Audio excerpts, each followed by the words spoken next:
Hey everyone, welcome to another Flavorscape episode about sustainability. Today we're going to be talking about one of my favorite ingredients, coffee. I'm sure, just like myself, some of you just can't live without coffee. It's an essential part of our life. So it's extremely important why this ingredient is to be sustainable, especially for our future generation. I mean, I'm sure you want them to enjoy coffee, to just hog all the coffee pot to yourself. So today we're going to start with the history of coffee, a little bit around it, where it came from originally, possibly.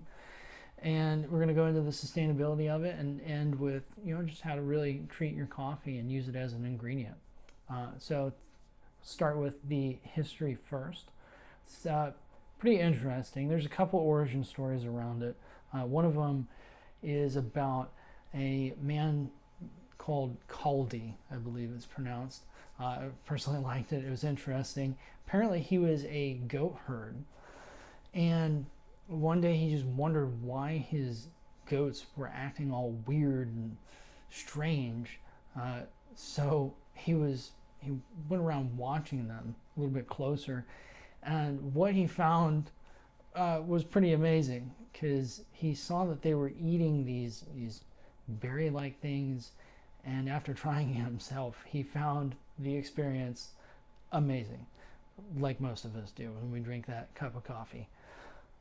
However, one of the more popular, agreed upon consensus with where the origin started was it was in the early 15th century, somewhere in the 15th century, that a group of monks across the sea to Yemen, and the Sufi monks brewed this as a concoction to be able to stay awake and pray all night. But that's just the agreed upon origin of it. Whatever the origin is today, it's undoubtedly popular today. So how does coffee even start? How is it grown? Well, coffee is grown in a warm environment. It needs a warm environment with ample amounts of rainfall, and it also needs specific altitude conditions. Which they're beneficial, not essential, but based on that, you can start to see it needs some pretty specific conditions to grow. It can't always be grown everywhere. So there's plenty of variations of coffee beans, and based on their environment, that's what turns out the variation of coffee. But there's two main types of coffee beans, and I'm pretty sure you've heard of them. Probably heard them mentioned in passing: Robusta and Arabica. Now, these beans are pretty sustainable, both of those that I just mentioned, but they need a little bit more care and attention. So they might be popular, but they need a little bit extra than the rest. And let me tell you, reading into this process doesn't happen overnight. It can take a while. While you might think of plants being cultivated and harvested within a year, these plants can't be harvested in just one season. Okay, they need 3 to 4 years to mature, and they're called coffee plants, but they're also known as like a coffee tree, and they look really close to small shrubs. But imagine waiting 3 to 4 years for your cup of coffee, for just one cup of coffee. No, thank you. I need that now. After these coffee plants can produce, they don't look like you think. They're not what you might recognize as a coffee bean. They look like a little cherry tomato. They're coffee cherries. They're like miniature little sun-dried tomatoes, little tomatoes. Now, the machines that harvest them, they don't cut down the coffee tree, because that just keep reproducing 3 to 4 years to wait on another coffee tree, but they pick them with a machine that looks like a machine with It's a car wash for plants. It's the closest I can describe it. Think of a big tractor, and it's got two of those car wash little spinning, rotating machines that wash the sides of your car. And so these will spin and they'll go through the coffee plants to knock off the coffee cherries. There are a lot of businesses too that pick them by hand. So it's quite a bit of labor for your coffee. And when the beans are harvested, after they're harvested and they're ripe, great for picking, the pulp is removed, and then it's the bean inside this wash dried, and then we get to my favorite part that makes coffee, the roasting. Then it turns into what you know as coffee. So where does all of this coffee growing even take place? Well, if you look at a highlighted area of the map, it looks pretty much like a little belt, known as the little coffee belt of the world. And it starts in Mexico, dips down into Brazil, and then it cuts through the center of Africa, and then it comes back up to China and Indonesia and the Philippines, around there. So if you can just think about that map, it covers quite a bit of area, but it's heavily concentrated for the production in a couple of these areas, especially in the first two countries that produce it the most. So if you can think of some countries like where you might guess the coffee is grown the most, name off a couple. Just think of those in your head real quick while I get to the numbers here. So these numbers, they're reported for 2022 with number one spot in Brazil. Okay, and they produced around 3 million tons of coffee. And then the second is Vietnam at around 1.9 million tons, and then Indonesia at just under 800,000 tons. And the last one that I'll mention is Colombia. So you hear a lot about Colombian coffee, at least I do, around 660,000 tons.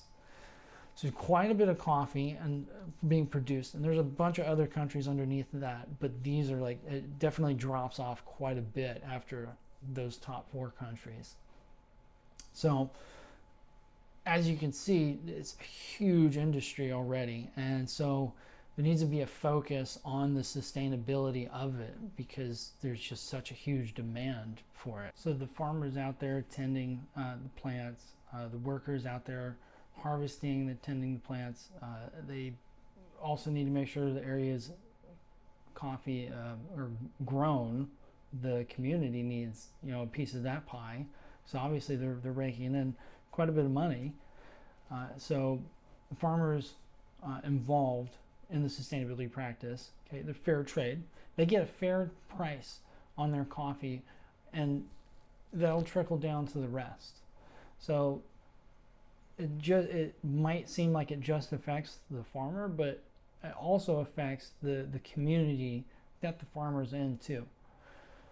Firstly, start with sustainability and the fair trade. Okay, this focuses on mainly the farmers and the workers, making sure they're taken care of. You know, they're getting a good price for their products because obviously they don't want to get ripped off. It's their livelihood.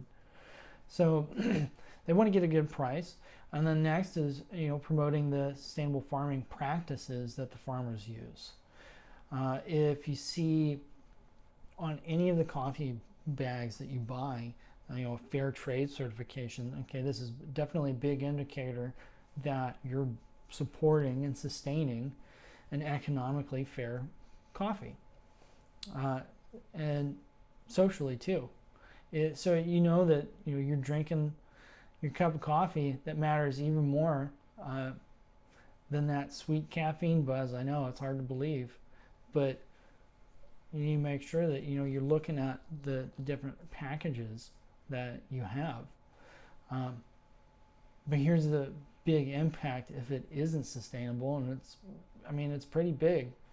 If you have the land you need to grow, okay, you have to have quite a bit You need also the nutrients in the soil, the water, the energy.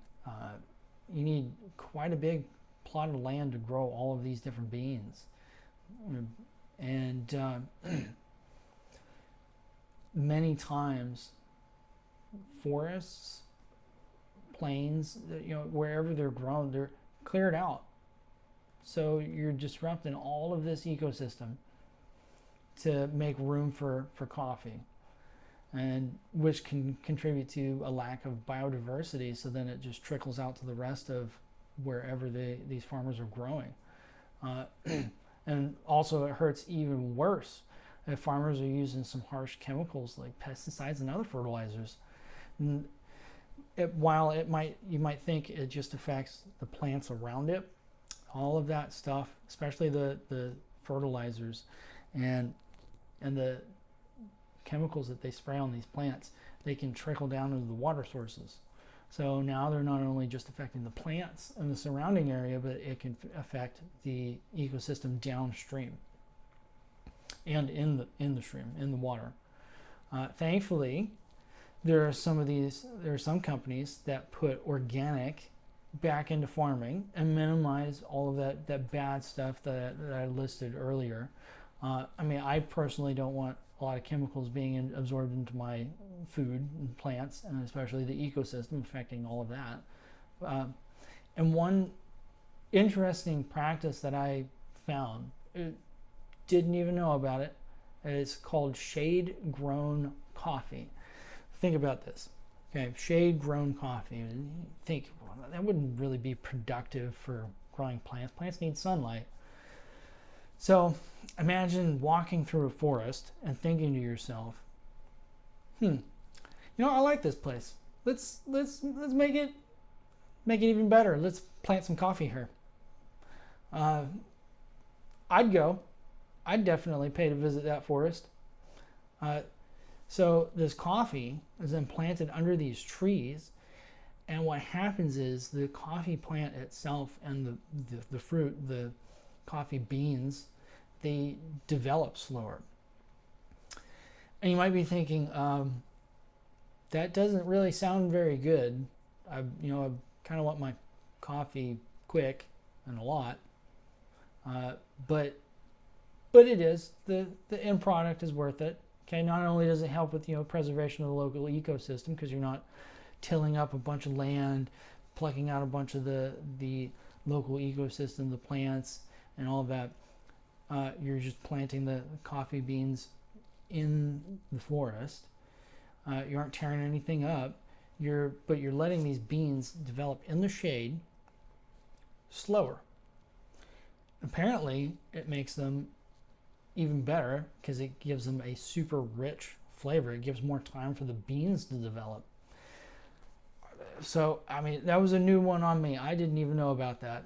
What are some next things to look out for, on your bag of beans?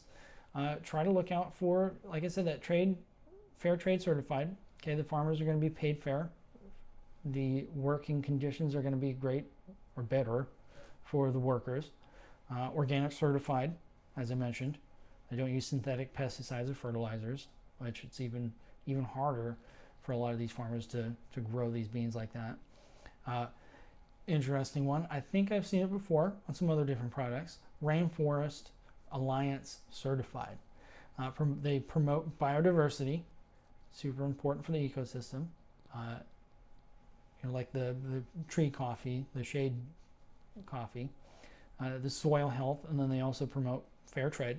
So you get a couple of things in that one. And then lastly, interesting one, bird friendly. It's from the Smithsonian Migratory Bird Center. So this coffee is the shade-grown coffee that I talked about, and it helps the birds' habitats and also the biodiversity. So now the good stuff we get into. We're going to name a couple of the brands that you can look out for, and these have been known to either tote one of those different labels that I mentioned before, and they can contribute to sustainability. One of them, no specific order, found these, super interesting. Larry's Coffee, Counterculture Coffee, Sumptown, coffee roaster, Ethical Bean, and Bird and Wild. And I'll link some of the coffee brands, and I'll link the articles in the below that list these coffee beans if you're interested in ordering some. Now, with these beans in mind, let's get to the good stuff, making the coffee. First, I would highly recommend that you buy a whole beans grinder, coffee grinder. Why? Why might you ask? Like, well, one, it makes the coffee so much fresher. The instant you grind up that coffee, it starts to break down. The aromas are let out. It starts breaking down specifically the oils. That's what makes that coffee really good. So try and experiment next time you're out. See if you can get a bag of the whole beans in one specific brand, and then get the pre-ground coffee. And then try them side by side and see yourself if you notice one specifically is better than the other. I can almost guarantee that the whole bean, almost, depends on your taste, what you like. But hey, I'm not going to judge. Maybe a little bit. So next, I'm going to talk about the brewing process itself. So you got a couple different methods. One that I have and I like is a French press. You can take these anywhere with you. You just need hot water, and it's it's interesting. Then you have a traditional coffee machine, a little drip coffee machine, and then some of the fancy automated ones. First up, the French press. One of the most sustainable because it has a wire mesh in it that will separate the water and the coffee grinds. And so all you do is grind up your coffee, put it in the hot water carafe that you fill up, and then you have your wire mesh filter that you just slowly press down enough to where it starts to soak the coffee beans. And you let that sit for 5-10 minutes, maybe a little longer, but you can't let them soak too long because then the coffee starts to turn bitter. And then you press it down the rest of the way, and then you got nice filtered coffee, and then you can just rinse off that wire mesh filter and reuse it again and again and again. Next one's the traditional one, and you can have fine, thin wire mesh filters in your drip coffee machine where you just pour in the coffee grinds and then you just rinse off that coffee filter. Or you have the paper, but you can buy some different kinds of papers, and biodegradable paper, better for the environment. And then just click start and it'll brew your coffee for you. The last one is the automated machine I talked about, or even use an espresso machine like I have. And you pretty much pour the beans in this machine, put whatever coffee drink you want, regular coffee, espresso. It has a bunch of other different options too. I've seen them, crazy. They can be a little expensive, but biggest and most important thing here is they extract all of that or more of the oils and the flavor in the coffee, okay, because they produce this higher pressure and they into the coffee grinds to extract all of that flavor and goodness. So with those machines, you might see like a light brown foam or cream almost on top. That's called the crema. Okay, that's the oil being extracted from the beans. Super delicious, fantastic. And because of how many different recipes with coffee there are, I'm going to include a couple of my favorites below in the description. But you find your own. There's a bunch, plenty to go around. Lastly, I thank you all for tuning in, joining me today. I hope you learned something, and if you want to learn about a specific ingredient, let me know in the comments. Have a good day and stay sustainable.